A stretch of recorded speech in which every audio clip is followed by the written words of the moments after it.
जी, नमस्कार। मैं बीएस चारण आप सभी का हार्दिक स्वागत करता हूँ। आज की इस वीडियो में हम पढ़ने वाले हैं राजस्थान करंट अफेयर।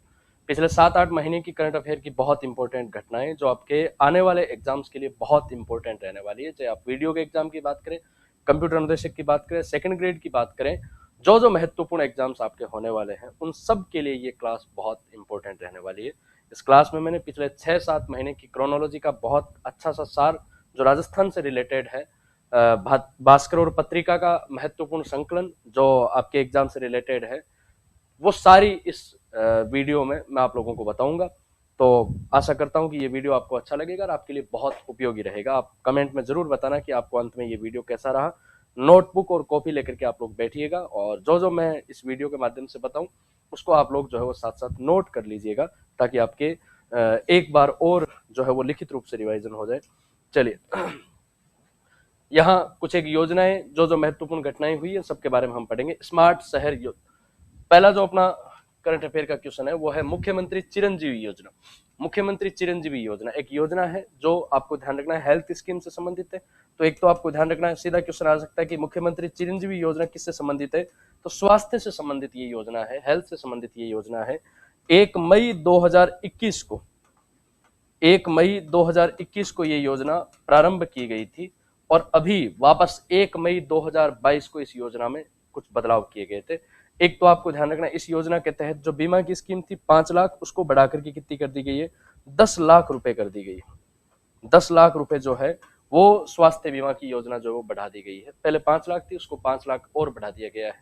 और इसके अलावा दुर्घटना में 5 लाख रुपए जो है सरकार के द्वारा बीमा के रूप में देने का प्रावधान इस योजना के तहत किया गया है भी। ठीक है, चलिए, तो ये क्वेश्चन आ सकता है कि चिरंजीवी योजना खूब लोकप्रिय है।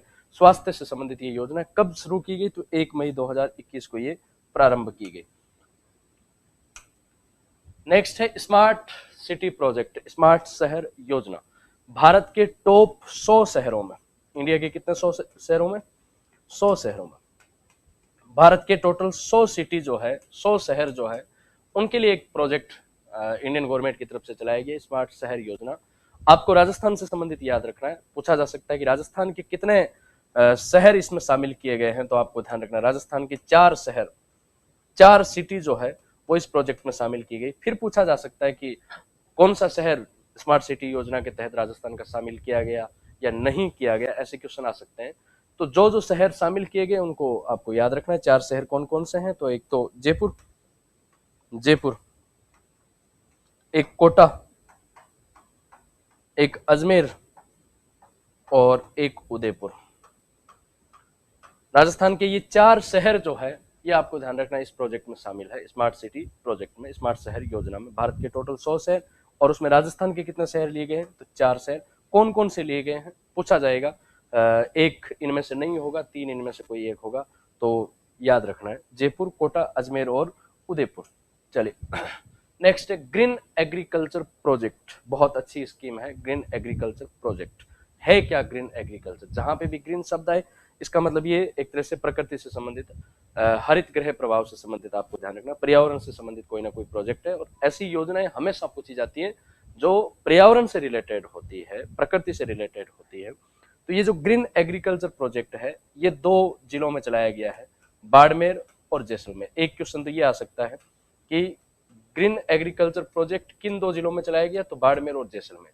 अब है क्या ये योजना, थोड़ा सा मैं आपको बता दूं। इस वाले क्षेत्र में, बाड़मेर और जैसलमेर वाले क्षेत्र में पानी की बड़ी समस्या है। अपने पश्चिमी राजस्थान में, वैसे पूरे में ही है पानी की समस्या, पर पश्चिमी राजस्थान में सर्वाधिक जो है एक तरह से पानी की कमी है, पानी की समस्या है।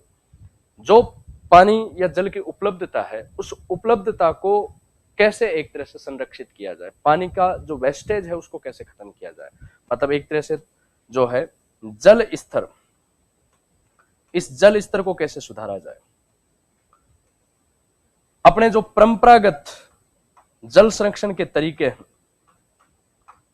पुराने जमाने में आपने देखा होगा कि जल संरक्षण के खूब सारे तरीके हैं और इधर वाले क्षेत्र में स्पेशली आपने देखा होगा कि खड़ीन, खड़ीन, तालाब, नाडा जो भी है उन सबको वापस एक तरह से व्यवस्थित किया जाए और बारिश के जल को एकत्रित करके उस जल का सदुपयोग किया जाए। ये इस योजना का मूल उद्देश्य है। 31 करोड़ रुपए इस योजना के लिए एक तरह से आवंटित हुए बजट के रूप में। और बाड़मेर जैसलमेर वाले क्षेत्र में जो राष्ट्रीय मरु उद्यान है, जो राष्ट्रीय मरु उद्यान, जो वन्य जीव अभ्यारण्य है, इस राष्ट्रीय मरु उद्यान में स्पेशली ये ग्रीन एग्रीकल्चर प्रोजेक्ट चलाया गया है। मतलब एक तरह से तालाबों को मजबूत करना, खड़ीन को, नाडियों को, जो पुराने जमाने में एक तरह से जल संरक्षण के तरीके हुआ करते थे, इनको पक्का करना, उनको मजबूत करना और उनमें जल को इकट्ठा करके उस जल का सदुपयोग करना, ये इस योजना का मुख्य उद्देश्य है। तो दो टाइप के क्वेश्चन आ सकते हैं, ग्रीन एग्रीकल्चर प्रोजेक्ट किन दो जिलों में है और कौन से अभ्यारण्य में, तो राष्ट्रीय मरु उद्यान में, ये आपको ध्यान रखना है। मूल उद्देश्य क्या है, तो एक तरह से जल संरक्षण, जल का जो है वो संरक्षण करना इस प्रोजेक्ट का मेन उद्देश्य है। फिनटेक डिजिटल विश्वविद्यालय, फिनटेक दो शब्दों से बना हुआ है। फिनटेक, फिन मतलब फाइनेंस और टेक का मतलब टेक्नोलॉजी, है ना, वित्त और तकनीकी। आज का जमाना ही इसी का है ना, पूरी दुनिया आज इसी चीज पे चलती है, इन दो चीजों पे चलती है, एक तो फाइनेंस और एक टेक्नोलॉजी, तकनीकी, है ना। ये जो फिनटेक डिजिटल विश्वविद्यालय है, ये आपको ध्यान रखना है जोधपुर में स्थापित किया गया। ये सीधा साधा क्वेश्चन आ सकता है। राजस्थान में राज्य सरकार के द्वारा हाल ही में फिनटेक विश्वविद्यालय यूनिवर्सिटी जो है वो कहाँ स्थापित की गई। पहला ऑप्शन आपको जयपुर मिलेगा, ये सबसे बड़ी बात है। जयपुर इसलिए मिलेगा क्योंकि हम सोचते हैं कि भाई ऐसा काम तो जयपुर में ही हो, राजधानी में हो, पर अपने राजस्थान के यशस्वी मुख्यमंत्री अशोक गहलोत जी जो है वो अधिकतर प्रोजेक्ट अपने जोधपुर में चलाते हैं। स्पेशली थोड़ा सा ध्यान रखिएगा इसमें। फिनटेक डिजिटल विश्वविद्यालय जोधपुर में स्थापित किया गया है सरकार के द्वारा। 672 करोड़ रुपए की लागत के साथ में ये विश्वविद्यालय यूनिवर्सिटी स्थापित की जाएगी। 66 बीघा का कैंपस होगा। आप सोचिए कि इसमें कितने विश्वविद्यालय चलाए जाएंगे। और सबसे खास बात यह कि नेट जीरो पर काम करेगा। नेट जीरो का मतलब इसमें कार्बन की मात्रा जीरो रहेगी, कार्बन का उत्सर्जन जीरो रहेगा। मतलब इस विश्वविद्यालय में जो भी उपक्रम चलेंगे वो प्राकृतिक संरक्षण वाले चलेंगे। एक तरह से सोलर प्लांट से बिजली चलेगी, आना पवन ऊर्जा से संचालित होगी मशीनें, तो इस टाइप की चीजें होंगी। मतलब कार्बन के उत्सर्जन की मात्रा जो क्या होगी, जीरो रहेगी, नेट जीरो पे चलेगा। तो सीधा साधा याद रखना कि कहाँ पे ये फिनटेक विश्वविद्यालय, तो जोधपुर में स्थापित करने का प्रावधान है। Bridge course, bridge course Rajasthan सरकार के द्वारा शिक्षा मंत्रालय के द्वारा ब्रिज कोर्स चलाया गया है। अपने माननीय शिक्षा मंत्री जी बीडी कल्ला जो, इनके द्वारा एक प्रोजेक्ट चलाया गया है ब्रिज कोर्स। वास्तव में ब्रिज कोर्स है क्या, तो लॉकडाउन के दौरान जब 2-3 साल तक अपने स्कूलें बंद रही थी, तो स्पेशली जो बुनियादी ज्ञान करने वाले, बुनियादी ज्ञान प्राप्त करने वाले जो बच्चे थे, छोटे बच्चे जो थे, जिनकी प्रारंभिक शिक्षा की शुरुआत हुई थी या नहीं हुई थी, वो शिक्षा से थोड़े से अलग हो गए, वंचित हो गए। तो मूल रूप से पहली क्लास से लेकर के 8वीं क्लास तक के बच्चे जो 2-3 सालों में एक तरह से शिक्षा से वंचित रह गए, उनको शिक्षा नहीं मिल पाई, या हम यूं कह सकते हैं कि लॉकडाउन में कहीं ना कहीं किसी माध्यम से उनकी शिक्षा प्रभावित रही थी, ऐसे विद्यार्थियों को ब्रिज कोर्स प्रोजेक्ट चलाया गया है। और ये एक तरह से RSCRT के द्वारा, जैसे अपने NCERT है वैसे आपको ध्यान रखना RSCRT उदयपुर में है, इसके द्वारा ब्रिज कोर्स प्लानिंग स्थापित की गई, ब्रिज कोर्स की प्लानिंग शुरू की गई, जिसके तहत जैसे ही सत्र शुरू होगा जुलाई में, जुलाई अगस्त सितंबर 3 महीनों में, स्पेशली पहली क्लास से लेकर के 8वीं क्लास तक के जो विद्यार्थी है जो कोरोना से प्रभावित हुए, उनको स्पेशली 2 क्लासें सुबह अतिरिक्त क्लासों का प्रावधान है। और एक तरह से मूलभूत रूप से उन पर विशेष ध्यान रखा जाएगा कि इनकी वास्तव में क्या कमजोरी है, किन किन चीजों में ये एक तरह से कमजोर है, उन पे विशेष क्लासें, उनकी स्पेशल क्लासें जो वो चलाई जाएगी। और 2 क्लासें अतिरिक्त और चलाई जाएगी। मतलब स्कूली शिक्षा के अलावा 4 अतिरिक्त क्लासें जो है वो कमजोर विद्यार्थियों को देने का प्रावधान इसके तहत किया गया है। तो ब्रिज कोर्स आपके यूं क्वेश्चन आ सकता है, ब्रिज कोर्स किससे संबंधित है, तो एक तरह से विद्यार्थियों के लिए, और ऐसे विद्यार्थी जो पहली से 8वीं तक है और कोरोना से उनकी पढ़ाई बाधित हुई, निश्चित रूप से हुई है, हम सब की हुई है, तो उन विद्यार्थियों की तो हुई है। हालांकि वो तो मौज मस्तियों में जीने वाले लोग हैं, पर फिर भी शिक्षा से तो कहीं ना कहीं उनका नुकसान हुआ है। ठीक है, चलो अगला प्रश्न आपके सामने है, आजादी का अमृत महोत्सव, ये स्पेशली अभी खूब चल रहा है आप सबने भी देखा होगा। आजादी का अमृत महोत्सव देश के आजाद होने के 75वीं वर्षगांठ के रूप में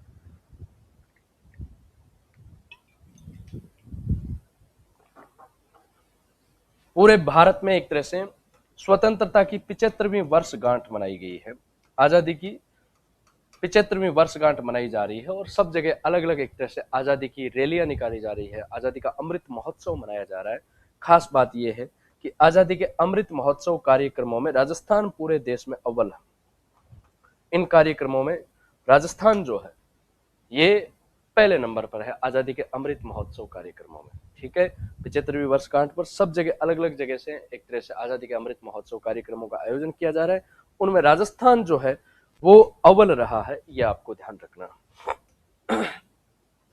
राम लुभाया समिति, ये अभी खूब चर्चा में है, आपको ध्यान रखना। राम लुभाया समिति, सीधा साधा क्वेश्चन आ सकता है कि राम लुभाया समिति किससे संबंधित है।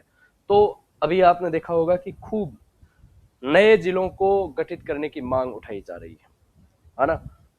और इन नए जिलों के लिए भी कौन जिले बनेंगे, वर्तमान में जैसे 33 जिले हैं और नए जिले बनाने का प्रावधान है सरकार के द्वारा, तो उसके लिए एक कमेटी गठित की गई है, राम लुभाया समिति। तो पहली चीज तो आपको ध्यान रखना है, नए जिलों के गठन के लिए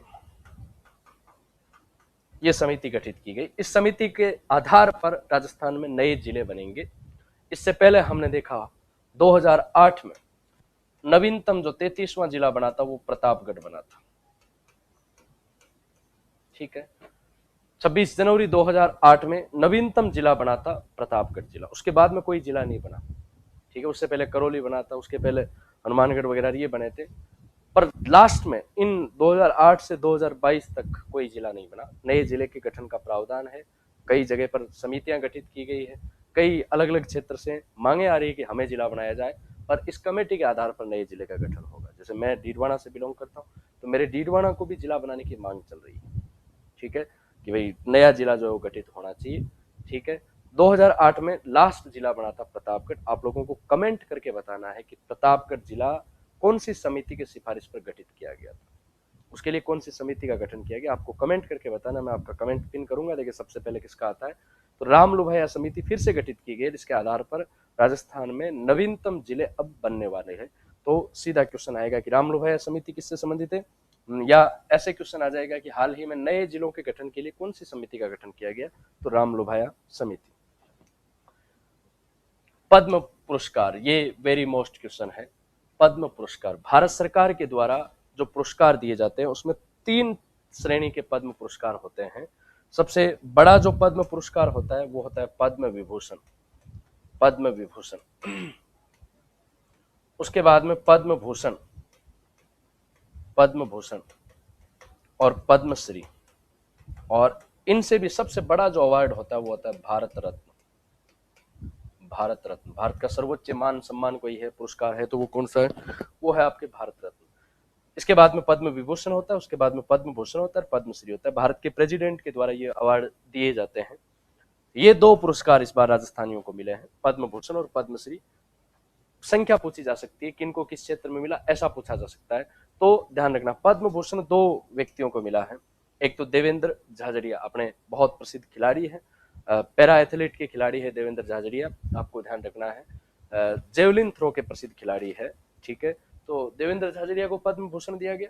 और राजीव महर्षि, ये अपने एक तरह से, देवेंद्र झाझड़िया तो ध्यान रखना है पैरा एथलीट है, पैरा एथलीट, और कौन से गेम से संबंधित है, तो अभी हाल ही में पैरा ओलंपिक गेम में खूब चर्चा में रहे, आगे पढ़ेंगे इनके बारे में।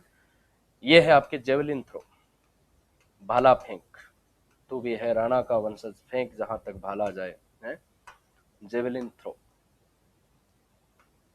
जेवलिन थ्रो से संबंधित है, आपको ध्यान रखना है। राजीव महर्षि, ये आपको ध्यान रखना है लोक सेवा के लिए, लोक सेवा के लिए, इनको सरकारी कार्य के लिए, सरकारी सेवा के लिए ये पुरस्कार दिया गया। तो 2 को पद्म भूषण और 3 को पद्मश्री। कुल संख्या पूछी जा सकती है, 5 व्यक्तियों को राजस्थान में अभी पद्म पुरस्कार दिला है।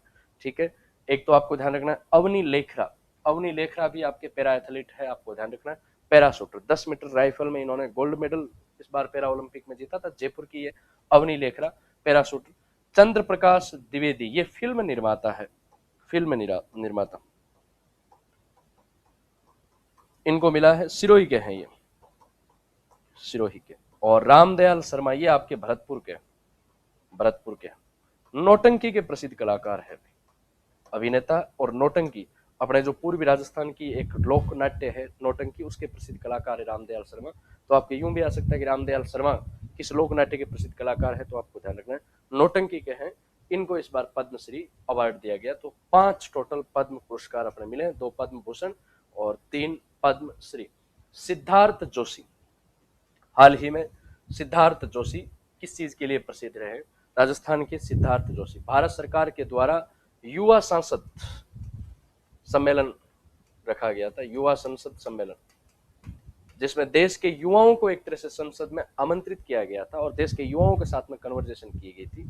इस युवा संसद सम्मेलन में मध्य प्रदेश की रागेश्वरी जो है ये प्रथम आई थी, प्रथम श्रेणी पे आई थी। और डूंगरपुर का सिद्धार्थ जोशी, युवा संसद सम्मेलन में डूंगरपुर का सिद्धार्थ जोशी जो है ये आपके 2nd नंबर पे आया था। कितने नंबर पे आया था? 2nd नंबर पे आया था, ये आपको ध्यान रखना। तो सिद्धार्थ जोशी जो है युवा संसद सम्मेलन को लेकर के चर्चा में रहने वाला राजस्थानी युवा है, ठीक है। इस पे पहले नंबर पर रागेश्वरी तो एमपी की है, तो रागेश्वरी वाला नाम तो अपने को याद रखना नहीं, अपने तो राजस्थान से जुड़ा हुआ नाम याद रखना, सिद्धार्थ जोशी आपको याद रखना है भाई।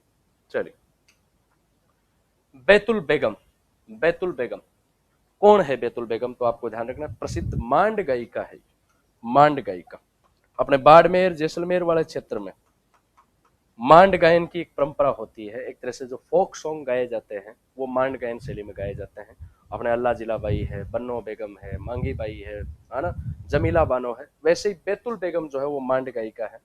8 मार्च 2021 को इन्हें भारत के राष्ट्रपति के द्वारा, प्रेसिडेंट के द्वारा नारी शक्ति पुरस्कार से सम्मानित किया गया। तो बैतुल बेगम आपको राजस्थान की महिला है जिसको नारी शक्ति पुरस्कार दिया गया राष्ट्रपति के द्वारा, रामनाथ कोविंद जी के द्वारा, और मांड गायिका के लिए, मांड गायन के लिए प्रसिद्ध है। सोलर पार्क, सौर ऊर्जा से चलने वाली चीज सोलर पार्क। एक तो अपने को ध्यान रखना है भाई राजस्थान तावड़े का धनी है और अपने सूरज भगवान की विशेष माया है, तो एक तो आपको ध्यान रखना है सौर ऊर्जा में राजस्थान पहले नंबर पर है। सौर ऊर्जा में राजस्थान जो है वो पहले नंबर पर है, अपने को ध्यान रखना है। सोलर पार्क, हाल ही में जैसलमेर में 800 मेगावाट का सोलर पार्क स्थापित करने का प्रावधान है। बीकानेर में 1000 मेगावाट का सोलर पार्क जो स्थापित करने का प्रावधान है, ठीक है। और जैसे ये सोलर पार्क स्थापित होंगे तो पूरे भारत में सबसे ज्यादा सोलर एनर्जी, सोलर ऊर्जा राजस्थान उत्पादित करेगा। वर्तमान में राजस्थान टोटल 10,560 मेगावाट सोलर ऊर्जा जो है इसके संयंत्र लगा चुका है। और ये भड़ला, ये तो याद रखना ही है, भड़ला फड़ौदी के पास में है जोधपुर, जो विश्व का सबसे बड़ा सोलर पार्क है, विश्व का सबसे बड़ा सोलर पार्क, दुनिया का सबसे बड़ा सोलर पार्क आपको ध्यान रख लेना भड़ला जोधपुर में है, फड़ौदी के पास में, जो 2245 मेगावाट उत्पादन क्षमता के लिए जाना जाता है। सबसे बड़ा, सबसे ज्यादा उत्पादन दुनिया में सोलर ऊर्जा का करता है तो वो भड़ला सोलर पार्क करता है, आपको ध्यान रखना, ठीक है। और इसके आधार पर अपना राजस्थान जो है वो सोलर एनर्जी में पूरे भारत में 1 नंबर पे है, ये आपको ध्यान रखना है। टोटल राजस्थान की सोलर एनर्जी, सौर ऊर्जा जो है 10,560 मेगावाट, ये अपने राजस्थान की सौर ऊर्जा है। तो यूं आ सकता है कि भाई हाल ही में राजस्थान के किन 2 जिलों में नवीनतम सौर ऊर्जा संयंत्र या सोलर पार्क स्थापित किए गए हैं, तो जैसलमेर और बीकानेर। इससे पहले भड़ला जो विश्व का सबसे बड़ा सोलर पार्क है, ये अपने को याद रखना।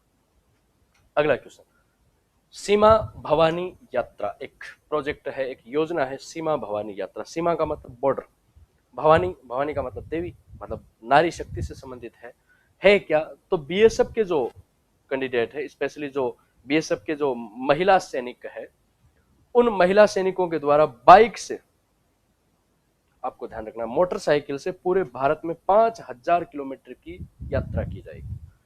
महिला बीएसएफ की जवान जो है वो 5000 किलोमीटर की बाइक से एक तरह से पूरे भारत की यात्रा करेगी।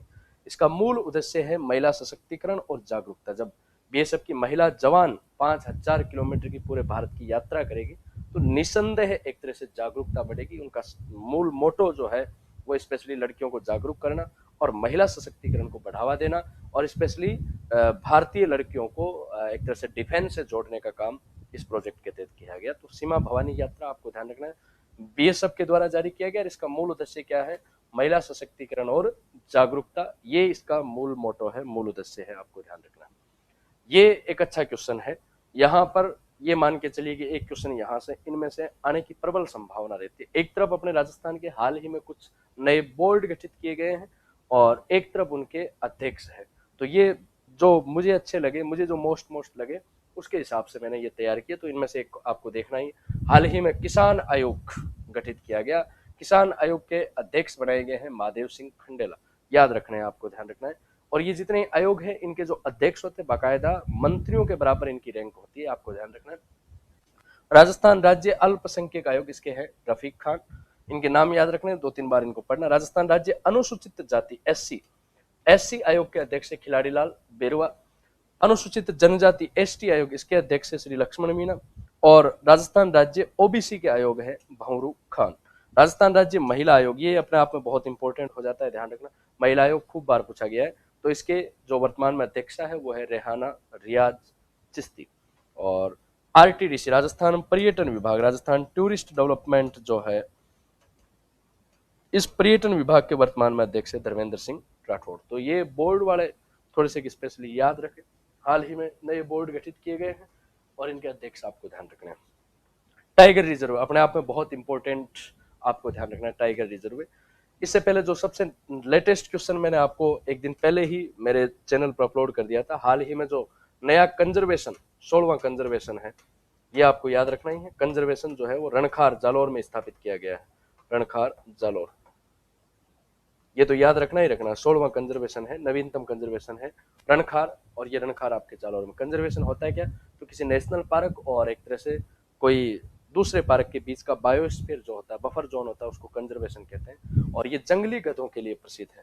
रणखार वाला जो है ये किसके लिए प्रसिद्ध है, जंगली गधों के लिए प्रसिद्ध है, ध्यान रखना। तो ये तो सबसे इंपॉर्टेंट है क्वेश्चन, मान के चलिए कि पूरा पूरा आने की संभावना है। तो मैं पहले ये वीडियो डाल चुका हूँ। इसके अलावा ये क्वेश्चन भी अच्छा है, टाइगर रिजर्व है अपने राजस्थान में टोटल कितने टाइगर रिजर्व है, ये अपने को याद रखना है। देखिए राजस्थान में शुरुआत में तो 2 टाइगर रिजर्व थे, रणथंभौर और सरिस्का। पहला जो रणथंभौर है राजस्थान का। टाइगर रिजर्व का मतलब एक ऐसा क्षेत्र जहां पर बाघ देखे जाते हैं, उसको टाइगर रिजर्व के रूप में घोषित करते हैं। तो सबसे पहला जो टाइगर रिजर्व है, बाघ संरक्षण जो है, वो आपके रणथंभौर है, ठीक है। दूसरा है सरिस्का, दूसरा कौन सा है, सरिस्का। रणथंभौर अपने राजस्थान का क्षेत्रफल के हिसाब से सबसे बड़ा टाइगर रिजर्व है, 1734 वर्ग किलोमीटर में है, यह आपको ध्यान रखना है। दूसरा सबसे बड़ा है रामगढ़ विस्तारी, रामगढ़ विस्तारी आपको ध्यान रखना है, नवीनतम है बूंदी में। और मुकुंदरा हिल्स ये आपके 759 है, ये है कोटा। टोटल वर्तमान में 4 है। पहला पूछा जा सकता है, सबसे नवीनतम पूछा जा सकता है रामगढ़ विस्तारी, आपको ध्यान रखना है। ये जो रामगढ़ विस्तारी है, ये 5 जुलाई 2021 को राज्य वन्य जीव संरक्षण 1972 के तहत, वन्य जीव संरक्षण 1972 एक एक्ट है, उसके तहत ये 5 जुलाई 2021 को घोषित किया गया। वन मंत्री वर्तमान में आपको ध्यान रखना है हेमाराम चौधरी है। कौन है भी, हेमाराम चौधरी है। चलिए, नंद घर योजना एक प्रोजेक्ट है, नंद घर योजना। एक तो आपको ध्यान रखना है कि ये नंद घर योजना है किससे संबंधित, तो आंगनबाड़ी से संबंधित है। अपने आंगनबाड़ी जो होती है राजस्थान में, जो 25,000 आंगनबाड़ी केंद्र हैं, वहां छोटे बच्चों को, नंदघर नाम से ही पता चल रहा है, छोटे बच्चों को खेल खेल के माध्यम से पढ़ाई से जोड़ना, उनकी रुचि बढ़ाना, ये इस नंदघर प्रोजेक्ट का मूल उद्देश्य है, ठीक है। महिला एवं बाल विकास और वेदांता समूह है, इन दोनों के द्वारा एक प्रोजेक्ट चलाया जाएगा नंदघर योजना, जिसके तहत जो 25,000 आंगनबाड़ी सेंटर अपने राजस्थान में है, वहां छोटे बच्चों के लिए खेलने के लिए खिलौने और उनके एक तरह से मनोरंजन के जो स्पेशली चीजें होती है, जिसके माध्यम से वो आंगनबाड़ी से जुड़ सके और खेल के माध्यम से थोड़ी बहुत उनकी पढ़ाई की रुचि हो सके, ठीक है। तो महिला एवं बाल विकास और एक ग्रुप है वेदांता समूह, इसके द्वारा ये संयुक्त रूप से प्रोजेक्ट चलाया गया है। 750 करोड़ की एक योजना है, जिसके तहत जो बाल बच्चे होते हैं, छोटे बच्चे जो होते हैं, उनको प्रारंभिक रूप से शिक्षा से जोड़ने का काम इस नंदघर योजना के तहत किया जाएगा। तो आंगनबाड़ी से संबंधित है नंदघर योजना। सौभाग्य योजना ये अपने आप में बहुत इंपॉर्टेंट है। सौभाग्य योजना किससे संबंधित है, तो ध्यान रखना सौर ऊर्जा से संबंधित है। एक तो सीधा योजना का नाम आ सकता है कि किससे संबंधित है, तो सौभाग्य योजना सौर ऊर्जा से संबंधित है। क्या मूल उद्देश्य क्या है, तो राजस्थान के प्रत्येक घरों में एक तरह से सोलर पैनल लगाना और सौर ऊर्जा को बढ़ावा देना, ये इसका मूल उद्देश्य है। ये आपको ध्यान रखना है, राजस्थान पूरे भारत में सबसे अग्रणी है इस काम में। राजस्थान के टोटल 1.23 लाख घरों में अब तक सोलर पैनल जो है वो लग चुके हैं, सौर ऊर्जा से ऐसे घर जुड़ चुके हैं। और इस हिसाब से पूरे भारत में सौर ऊर्जा से घरों को जोड़ने की स्कीम में राजस्थान अग्रणी है, भैया आपको ध्यान रखना है। एक है अटल भूजल योजना। ये अटल भूजल योजना भी वर्षा के जल को एकत्रित करके उसका सदुपयोग करने से संबंधित है। ये राजस्थान के 17 जिलों में है, आपको ध्यान रखना। और इसका मूल उद्देश्य है वर्षा जल जो है, इस वर्षा जल का संरक्षण करना। ये अटल भू जल योजना का मूल उद्देश्य है, आपको ध्यान रखना। वेटलैंड, वेटलैंड ये अच्छा क्वेश्चन है भाई, बार बार ऐसे क्वेश्चन आते हैं एग्जाम में। वेटलैंड का मतलब होता है नम भूमि। नम भूमि, नम भूमि, नम भूमि का मतलब ऐसा क्षेत्र जो कोई नदियों की वजह से, किसी झील की वजह से थोड़े से नम भूमि क्षेत्र हो। अपने राजस्थान में नम भूमि क्षेत्र में दो नाम याद रखने, सांबर झील और केवलादेव। एक समझौता हुआ था रामसर कन्वर्सेशन या रामसर साइट, उसके तहत जो है वो सांबर और केवलादेव को राजस्थान का वेटलैंड घोषित किया गया, नम भूमि। सीधा क्वेश्चन यूं आ सकता है कि रामसर साइट में कौन कौन से क्षेत्र है, तो सांबर झील और केवलादेव अभ्यारण्य, ठीक है। या वेटलैंड क्षेत्र कौन कौन से, तो सांबर झील और केवलादेव। इसके अलावा जयपुर का चंदलाई, सिरोही का नक्की झील, उदयपुर का फतेह सागर, जोधपुर का कायलाना झील, ये भी वेटलैंड जोन के अंतर्गत आता है। पर स्पेशली ये दो नाम आपको याद रखना है भाई, ठीक है। रामसर साइट है अपने राजस्थान में दो, एक तो सांभर झील और एक केवलादेव अभ्यारण्य। श्री संजय कुमार छोत्रीय हाल ही में राजस्थान लोक सेवा आयोग आरपीएससी, आरपीएससी के अध्यक्ष हाल ही में, आपको ध्यान रखना है। जाड़ोली जी के क्रियाक्रमों के बाद में, जाड़ोली जी के चमत्कारों के बाद में है ना, आरपीएससी को भी एक मजबूत स्तंभ के रूप में संजय कुमार छोत्रीय जो है, इनको आरपीएससी के अध्यक्ष के रूप में बनाया गया है। आरपीएससी जो है इसका मुख्यालय है अजमेर, अजमेर में घूघरा घाटी। राजस्थान पब्लिक सर्विस कमीशन ये है आपकी घूघरा घाटी अजमेर में, जिसकी स्थापना 1949 में हुई, 1949 में हुई। और इसके जो पहले अध्यक्ष थे वो एस के घोष थे। इसका जो अध्यक्ष होता है उसका कार्यकाल 6 वर्ष होता है या 62 साल, है ना। इनमें से जो पहले होता है, या तो 6 साल हो जाए तो ऑटोमेटिक रिटायर्ड हो जाता है, या 62 साल पहले हो जाए तो भी रिटायर्ड लेना पड़ता है। जैसे मान लो किसी का कार्यकाल 3 साल हुआ है, उससे पहले 3 साल की जैसे कार्यकाल हुआ 62 साल एज होगी तो भी उसको रिटायरमेंट लेना पड़ेगा। तो इनमें से जो पहले होता है उसके तहत वो रिटायर्ड होता है। तो संजय कुमार छोत्रीय हाल ही में राजस्थान लोक सेवा आयोग आरपीएससी जो है उसके नवीनतम अध्यक्ष बने हैं। साहित्य अकादमी अवार्ड वेरी मोस्ट है, भारत सरकार के द्वारा भारत में एक तरह से साहित्य के क्षेत्र में दिया जाने वाला सर्वोच्च पुरस्कार है। हाल ही में 2021 का जो साहित्य अकादमी अवार्ड है, ये अपने राजस्थानी साहित्य के लिए मिठेश निर्मोही को, उनकी एक पुस्तक है मुक्ति, इसके लिए आपको ध्यान रखना है ये राजस्थानी साहित्य के लिए पुरस्कार दिया गया। तो अपने आप में बहुत इंपॉर्टेंट बात हो जाती है कि किसी राजस्थानी साहित्य के लिए इतना बड़ा, देश का सर्वोच्च बड़ा जो है वो पुरस्कार दिया गया। तो किताब का भी नाम याद रखना है, लेखक का भी नाम याद रखना है। किताब का नाम मुक्ति और लेखक का नाम है मिठेश निर्मोही, जिनको ये पुरस्कार दिया गया। ये भी very most, Tokyo para Olympic, जैसे ओलंपिक होते हैं वैसे पैरा ओलंपिक होते हैं। पैरा एथलेटिक जो होते हैं खिलाड़ी, जिनको दिव्यांग खिलाड़ी कहते हैं, उनके लिए पैरा ओलंपिक जो है उसका आयोजन होता है। 5 सितंबर 2021 को इसका आयोजन हुआ था और राजस्थान ने टोटल 5 मेडल जीते थे। यूं आ सकता है कितने खिलाड़ियों ने जीते, तो 4 टोटल प्लेयर थे और मेडल 5 थे, मतलब एक खिलाड़ी ने 2 मेडल जीते थे और वो है अवनी लेखरा। अवनी लेखरा जो है वो 10 मीटर एयर पिस्टल राइफल में 2 मेडल जीतती है, एक तो गोल्ड मेडल जीतती है और एक ब्रॉन्ज मेडल मतलब कांस्य पदक जीतती है। ये अपने राजस्थान की पहली महिला खिलाड़ी है जिसने ओलंपिक में गोल्ड मेडल जीता है, आपको ध्यान रखना। तो ये सारा इंपॉर्टेंट है भाई, ध्यान रखना। प्रथम महिला खिलाड़ी हो जाती है अवनी लेखरा। कृष्ण नागर ये आपके गोल्ड जीतते हैं, तो मतलब 2 ऐसे राजस्थानी थे जिन्होंने पैरा ओलंपिक में गोल्ड मेडल जीते थे। और ये बैडमिंटन से संबंधित है, स्पोर्ट्स भी याद रखना, कौन सा खेल है वो भी आपको याद रखना है। देवेंद्र झाझड़िया, देवेंद्र झाझड़िया जो है वो जेवलिन थ्रो से संबंधित है, अभी हमने पढ़े ही थे। और सरकार ने पद्म भूषण और दिया है इनको, जेवलिन थ्रो से संबंधित है और इन्होंने सिल्वर मेडल जीता, रजत पदक जीता था। सुंदर सिंह गुर्जर, सुंदर सिंह गुर्जर भी आपको ध्यान रखना है, बैडमिंटन के खिलाड़ी है, आपके जेवलिन थ्रो के खिलाड़ी है सॉरी, और ये आपके ब्रॉन्ज मेडल जीतते हैं। तो कुल 4 खिलाड़ियों ने 5 मेडल, अवनी लेखरा 2 जीतती है, गोल्ड और ब्रॉन्ज, ठीक है। तो ये अपने टोक्यो पैरा ओलंपिक है भैया, आपको ध्यान रखना है। तो ये मैंने वो बहुत महत्वपूर्ण जो तथ्य थे उनको इस क्लास में सम्मिलित किया है। एक क्लास में और करंट जीके की क्लास लेकर के आऊंगा जिसमें और भी बहुत महत्वपूर्ण तथ्य रहने वाले हैं।